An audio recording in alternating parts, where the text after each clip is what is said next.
All right, time to bring in the guests. Joining us are economist Dr. Charan Singh and journalist Aditi Tandon. Dr. Singh is the CEO and founder director of eGrow Foundation, and Ms. Tandon is associate editor with the Tribune newspaper. Dr. Singh, if I can start with you, I want you to come in and talk about this government's focus on 1, inclusive development, and 2, ease of living. Yes, I think these are very pertinent questions. And if we have to take growth forward, as you know, how do you define growth? The GDP? The GDP means that the number of hands available in the country and the amount of capital coming together and producing things. So now, when you talk of inclusive growth, it means that everybody becomes part and parcel of the growth story. I think the biggest achievement under inclusive development would be the Jan Dhan Yojana. We at the RBI were trying for a very long time. I used to be an employee of the Reserve Bank. We were trying for a very long time to ensure that accounts reach villages and almost everybody in the country should come out of the clutches of the money lender and should be able to borrow at competitive rates from the banking industry. You will be surprised, despite nationalization in 69 and 80, by the time we were doing the studies in 2007 and 8, about 40% of Indians had a bank account. When the Prime Minister came and joined in 2014, he started financial inclusion on a mission mode. And then you know it's a miracle. About 95 to 96% of Indians have a bank account today. Right. JAM Trinity became very, very important. Similarly, once everybody had an account, direct benefit transfers became very easy. Mudra loans become very easy. They became very handy during COVID time. During COVID time, the medical facilities were extended to one and all. So therefore, I think the Prime Minister's effort through the financial inclusion mission mode of Jan Dhan Trinity was very, very useful. Right. So to me, the inclusive development that has happened, and then of course we all know the things that he brought in, the startup for the youth and the schemes that he has brought for the women, where he wants them to join the Ujjwala scheme, which saves them of all the agony. The sanitation scheme is the best scheme, I would say, though people call it the toilet scheme. But I say if you look at the studies of child wasting and child stunting, child malnutrition, I think sanitation plays a very important role when he ensured that 12 crore houses have the toilets within them. Then the water. Everybody, water is easily accessible on the taps, and then the electrification of houses that has taken place, and now through the solar system that he is extending. So to my mind, what started in 2014 under Jan Dhan expanded very rapidly and was very inclusive. That has happened over the years. So you take different segments, you take women, you take the youth, everybody is getting included into this. Right. If you allow me, Dr. Singh, if I may bring in my other guest on this broadcast, Ms. Tandon, how do you describe the government's focus on good governance to begin with? See, I would largely agree with the expert who's just mentioned how the JAM Trinity has actually helped plug a number of, loopholes in the system. And almost if we look at the government data and analyze it, around 3.9 lakh crore of, leakages have been prevented through the JAM Trinity. So that is the tangible result of bringing a reform like that. As you said, good governance, the most important thing that the government has done is it has done away with a number of redundant laws. There were so many old archaic British time laws that have been now changed in order to decriminalize a lot of simple systems. Earlier, entrepreneurship had become such a major hassle because even for small, issues, a lot of criminalization and penalty clauses were part of the Indian legal system. But as we know, not just the Indian Penal Code has been completely reformed in order to, shed the last vestiges of the colonial mindset. We have also done away with a number of redundancies in the law, which practically means ease of living for people like common people, and also ease of doing business for entrepreneurs. And then the larger result is the economy boom. That's what we have seen through a lot of reforms in the system. then let's not forget that the goods and services tax that came in these 11 years, and now a lot of taxes have been rationalized. It's a fine example of cooperative federalism, where finance ministers of all states are represented in the GST Council, and together in a democratic way they decide on which taxes are to be lowered or which taxes are to be imposed. So that's one system that has really integrated the markets. Right. And is a fine example of good governance, because a single tax, a uniform tax across board is helping a lot of, again, it is helping streamline the financial systems, and it is bringing in the much needed fiscal discipline which was missing. And when we also talk of good governance, the larger issue is also of the anti-corruption systems that have been brought into a lot of government departments.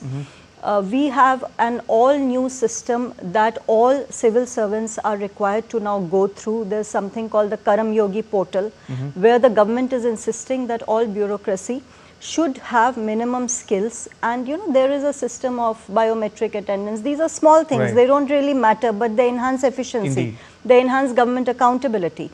And the biggest issue in good governance is a faceless interaction across government platforms. For example, the most important platform being the income tax, which people like you and me are concerned about.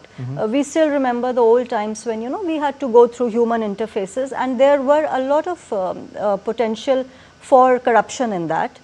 We all know that we had to pay under the table, right, in order to get a lot of things done. Faceless income tax payment systems have removed all of that. So all this is just on the surface that we can see the good governance that right. is yielding good results. Indeed. I'll come back to the both of you in just a bit, but in the meantime, I want to share some more numbers with our viewers. Viewers, get this. More than 15 new train coaches are built daily, enhancing the travel experience and meeting the growing demand of millions across India. Every day, more than 4 locomotives are built. These engines don't just pull trains, they drive growth, connect markets, and keep the nation moving. A new university is built every week. Classrooms are expanding and opportunities are multiplying. Every day, 2 new colleges are established, expanding access to higher education across the country. This steady growth is creating more opportunities for the youth to learn, grow, and lead. More than 10 crore 3 LPG connections, equal to the population of Canada, Spain, New Zealand, and Ireland combined, have been made available. Millions of households now have clean cooking fuel, improving health and quality of life. More than 55 crore Janadhan bank accounts have been opened, which is more than the population of the European Union. Also, free ration has been made available to 81 crore people, enough to feed the entire US and South America combined.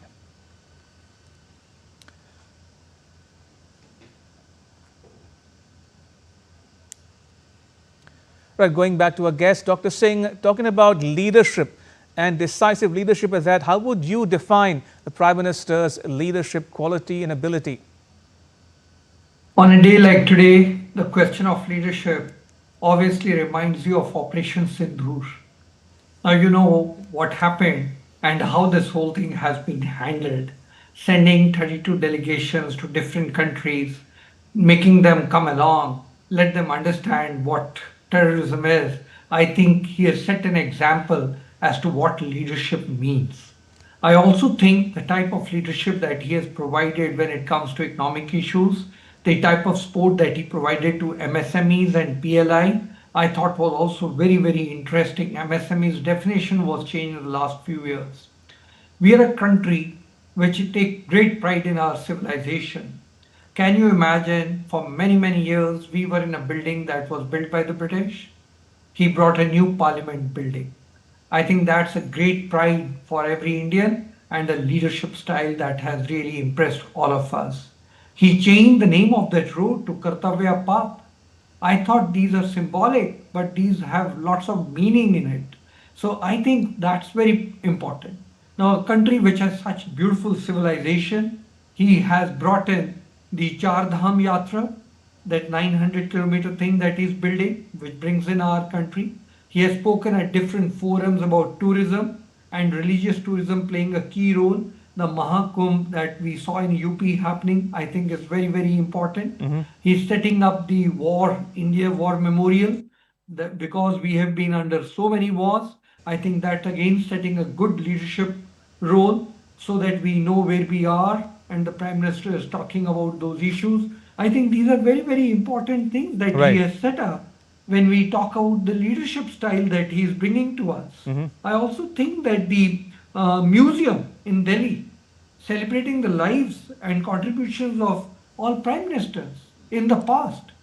So therefore, I think as a leader, he's now emerging as a statesman. He's not only just focused on his 11 years, he's trying to highlight the journey of the country over the 7 decades. And that Prime Minister's Sangrahalaya that he's now working on, I think is also very good.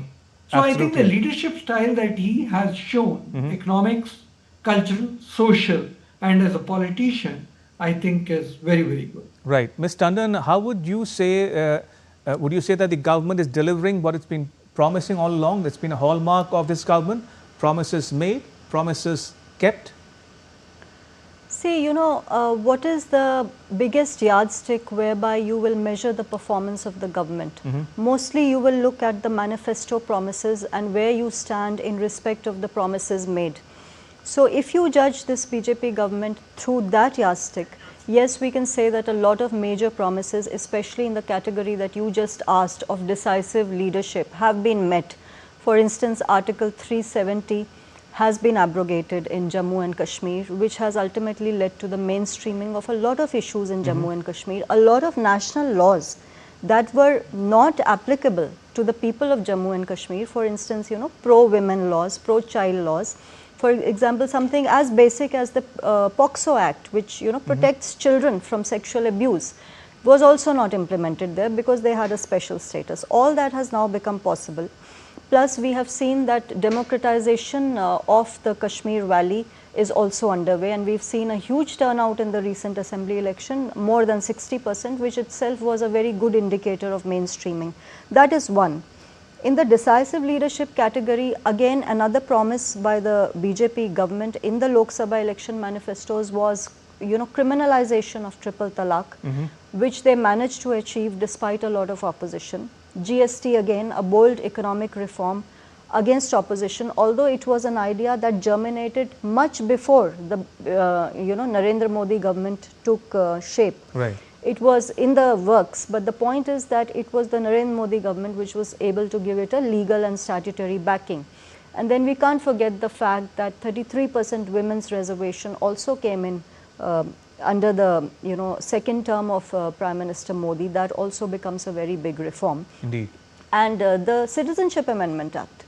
See, these are very bold reforms that political reforms, that you were actually able to manage a lot of political opposition, which continues to date. Demonetization, for instance. There was huge concern with respect to demonetization. The government went ahead with the plan, reconciled the opposition, and went ahead with what it had to do. There is a debate around how effective that was, but the point is a decisive leadership was taken and a decision was taken and implemented. And it's for others to judge how well these things will basically bode for the country in the longer run, but decisive leadership for sure. Indeed. I want us to talk about another aspect or dimension of this government. Now, under PM Modi's visionary leadership, women have moved from the margins to the mainstream. From education to entrepreneurship, from self-help groups to leadership roles, millions of women and girls have found new strength, new opportunities, and a new sense of pride. India is rapidly becoming a key player in the global smartphone arena, with more than 63 lakh phones made every week. More than 84 lakh visits to Jan Aushadhi Kendras are reported every week. These trusted pharmacies across the country are making quality medicines easy to find and affordable for all. With unstoppable growth, innovation and resilience, India is shaping the future of the global economy as well. From startups to industry giants, the world is watching India lead the way. Water connections have been made available to more than 15 crore homes, enough for every person living in Russia. And soil health cards have been issued to more than 25 crore farmers, which is more than the population of Brazil. Right, Dr. Singh, if I can come back to women empowerment is another recurring theme. We've all heard about drone Didis and Lakpati Didis. How would you assess the government's focus on women-led development? Very quickly, if you will. Yeah, I'm really excited. I've been a professor at IIM. I see the number of women students increasing there rapidly. That's very, very interesting to me. But if you look at the Prime Minister's thing when he joined, the female labor force participation was very, very low in the country. Right. And that female labor force participation over the last 10, 11 years is rising tremendously. I think that speaks volumes about what the Prime Minister is doing, be it the number of women in the parliament and reservations for them, on the inaugural of the new parliament, the bill on women being brought in, the mission Poshan, Beti Bachao, Beti Padhao, and the schemes that I just mentioned, the Ujjwala scheme, which can save them from their eyes getting hurt, sanitation, the toilet scheme, the water Har Jal Nal, and of course the drone schemes that you spoke about.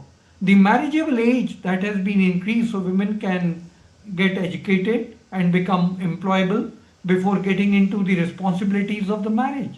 The maternity leave issue was another very burning issue, and I think that has been extended. So I think in a great way, the focus has been on women, and that is why the female labor force participation rate in the country has increased in the last 10 years. Right. Ms. Tandon, we're running short of time. So one last question to you. 33% reservation for women in Parliament was hanging fire for a very long time, but it's become a reality finally. It's another key achievement of this government. And in closing, on a scale of 1 to 10, how many marks would you give this government? Well, you're asking me a very tough question. But yes, certainly 7 to 8 on a scale of 10. Okay. And when we talk of women's empowerment, of course, not just the fact that women's reservation bill has come in and now the census exercise has been announced. So we can very soon in the near future hope for, greater women participation in the Lok Sabha, and that will be a very good and welcome change. But I just want to not end this conversation before mentioning that tomorrow will be a historic day, and we are assembled here on a very important day when Group Captain Shubhanshu Shukla will take that historic Axiom 4 space mission to the International Space Station, becoming the first Indian after 41 years in space. So that also shows, look at our expansion of the space sector. We haven't been able to pay much attention, but the fact of the matter is so many countries are now hiring satellite launching facilities of India. We are just a mere 2% of the global space economy, but projected to expand extremely fast. Indeed. On that note, may I thank both our guests, Ms. Aditi Tandon and Dr. Charan Singh, for joining us and sharing your perspectives with our viewers in India and around the world. Thank you for your time. Much appreciated. Thank you.